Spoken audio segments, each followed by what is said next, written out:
Hi, my name is Brandon Shannon. I'm the founder of Brandon Shannon Entertainment, and today I'm interviewing Glenn Clark, the play-by-play and talk show host. Thanks for coming. Hi, Brandon. It's good to meet you.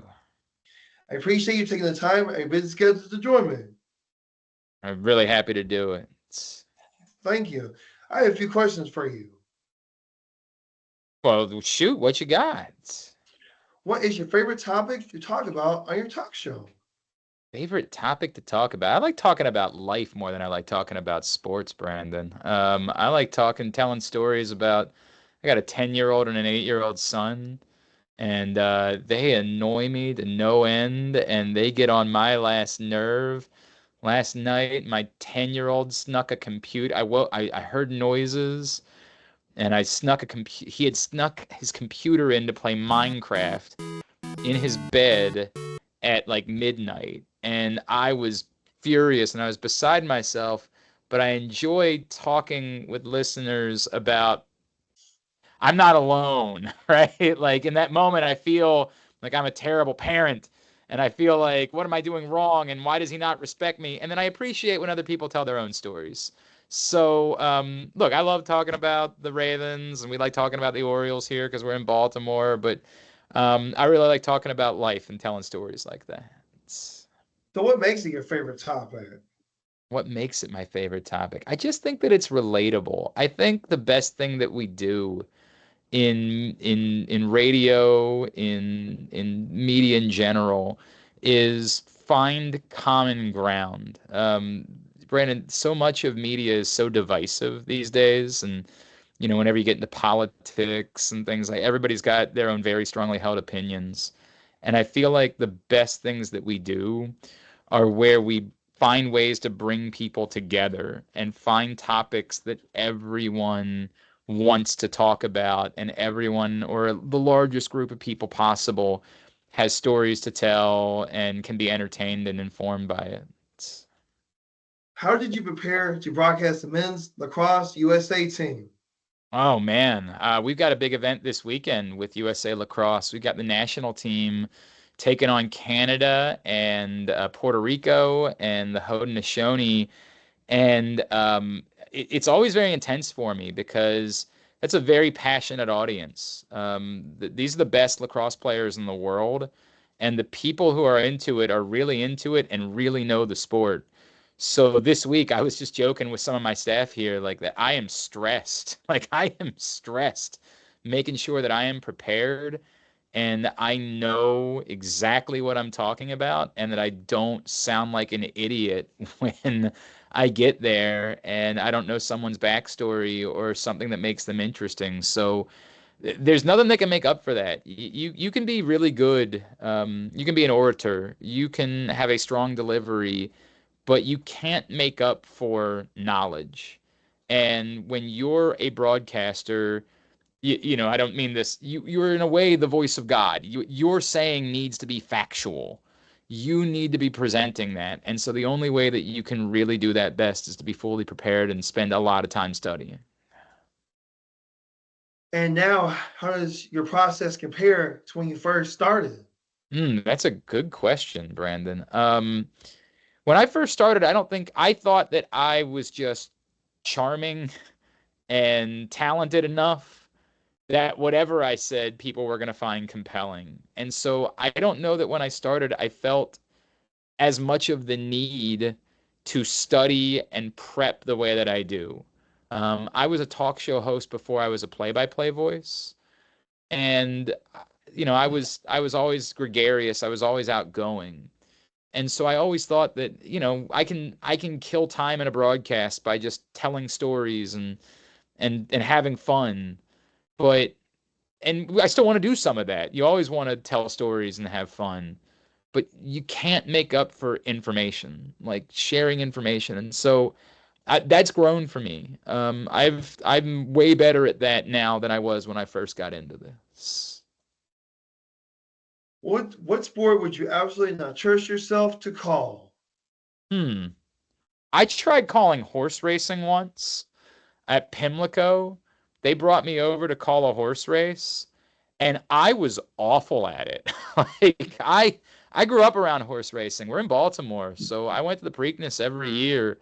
and I would listen to, some of the greats, Larry Collmus, who's obviously incredible at it. Tom Dirk, like I would listen to these guys that were just really good at calling horse racing.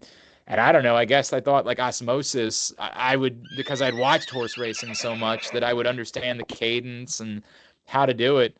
It's a really difficult sport to call. You can only see so much of the rider's cap. You can only see so much of it's really hard to call horse racing, and I was dreadful at it, and I have never tried to do it again. I don't know how it would be like most racing, car racing. I don't think I would be good at car racing.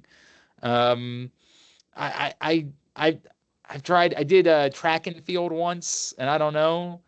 I guess if NBC calls me to do the Olympics, I would really have to learn how to do those sports a lot better because I don't ever want to take myself out of the running for a job. But boy, those are really, really hard sports to call. It's a tough one too. Water polo. All you're seeing is the guy's cap, right? Like that's a tough sport to call. To identify players and to know where they are. Kenny Albert did it for the Olympics last year, and he did it brilliantly. I don't know how good I would be at doing water polo. For me, I would not trust myself to do football. No? I Why don't. not? I don't know that much about football. Oh, okay. Well, I, Yeah. I I love doing football. People ask me all the time what my favorite sport to call is.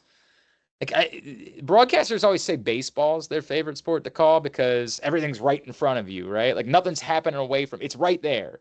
You see the pitcher, you see the batter, you see where the ball goes. Nothing that's happening away from the ball is all that relevant. And so like when you call soccer, sometimes somebody crosses a ball in front of the net and it gets headed home and there were 10 people in front of the net and it's not always easy to tell who it was that headed it in. But I really love football. I love the pace of it. I love that you know when the next play is coming and you're just sort of filling between plays. I think football is one of the most fun sports there is to call. Everybody likes doing basketball because there's always action, but I think football for the pacing is really a fun sport to call. Who would your dream team be to broadcast for? Oh man. Well, I'd be silly to not say the Baltimore Orioles because I grew up, that was the team. The Ravens didn't move here until I was 13 years old. So growing up, like I'm in my 40s, Brandon, and I watched Cal Ripken play, and I was an obsessed fan. And so it would be silly for me to not say, like, if I ever had the chance to call a game for the Orioles, that would be, kind of world changing for me. But really, if you ask what a bucket list would be, my favorite sport is tennis. And there's not really a lot of college tennis play-by-play. If at any point in my life I had the chance to work a major tennis event, I might just retire afterwards. That just might be the only thing that I ever needed to do in my life, like call a US Open or an Australian Open or a Wimbledon or something like that. That would be really special for me. For me, my dream team to broadcast for would be the Charlotte Hornets. Sure, that makes sense, right? That makes sense. I like I Brandon Miller. I like, it's funny. I think that the NBA, when I worked in Phoenix for a couple years, they had a legendary play-by-play guy named Al McCoy. And Al McCoy, whose catchphrase was Shazam, was one of the greatest broadcasters I ever heard in my life. And in that city, Al McCoy was truly the voice of God. He was beloved in Phoenix. And so I became a Phoenix Suns fan, and so like being the play-by-play guy for the Phoenix Suns, that would be amazing because you're following in the footsteps of the legendary Al McCoy, which would be really special. But I'm also a Yankees fan in baseball. Everything was going so well, Brandon. I liked you right up until that moment. Right up until that moment, things were Hey, going so well. we're second place. We're doing good this year. Yeah, you are. Yeah, you are. Blah blah Hey, blah. you play us in New York, so get ready to lose again. That's true. That's true. This weekend, yep. Orioles and Yankees to wrap This up will be the the season. last one. Unfortunately, you're probably right about that, Brandon. You're actually gonna be right. number one. We've already clinched it. If we win, we're gonna be first place. Yeah. You guys are not making it, unfortunately, this year. Sorry. No, not the losing season for the Orioles. It's been a big disappointment You guys this are kind year. of trashy. Yeah. Rubbing it in, huh? I remember it in. I'm Rubbing excited. it Go in. Yankees. And they're the higher odds to win the World Series. Yeah, they look, I mean, the American League is wide open, right? Like it really is wide open. There's a part of me that still thinks the Astros are going to figure out a way to win, and they haven't even been that good this year. No, I don't think they're. I think it's gonna Yeah. be the Yankees who end up winning the World Series. I hope you're wrong. I'm sorry. I hope you're wrong, You know what? Brandon. I hope I'm right I hope it's because anybody Houston's but. not that good this year. I in the American League, I might find myself now that Anthony Santander is back with the Blue Jays. We had Miguel him in Bellinger. Baltimore. We had him in Baltimore for years, and he was just the best. I mean, what a wonderful guy he was. So I might find myself pulling for the Blue Jays a little bit in the postseason. No, they're gonna go out in the first round. We're gonna move on. And you know what? Cody Bellinger is actually on our team. That's the guy who beat us last year on the Dodgers. That's right. That's Now right. he's a Yankee. That I could feel like be he's gonna get a break dangerous. with the Yankees. I hope not. I really hope not. Also, Brandon, you're never going to win me on your side here. There'll never be a day where I hope that the Yankees do anything well. and I hope they win the World Series. I just want to say, Glenn, thank you again for doing this interview, and thank you again for coming on. Brandon, it was really nice to meet you. Nice Best of luck. Really best of luck with everything you do, and thanks for having me on your show.